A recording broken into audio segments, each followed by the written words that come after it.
স্বাগত ডিবিসি দেশের সংবাদে আপনাদের সাথে আছে অর্ঘমিত্র তরফদার। শুরুতেই জানিয়ে দেব মার্কেন্টাইল ব্যাংক সংবাদ শিরোনাম।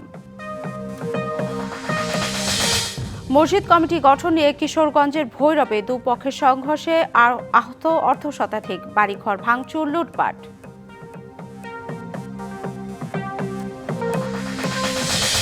গত ৮ মাসে রাজশাহীতে বেড়েছে খুন, ডাকাতি সহ নানা অপরাধ। রাত জেগে পাহারায় পুলিশ ও জনতা। বৈষম্য দূরের পাশাপাশি বন্ধ কারখানা চালুর তাগিদ।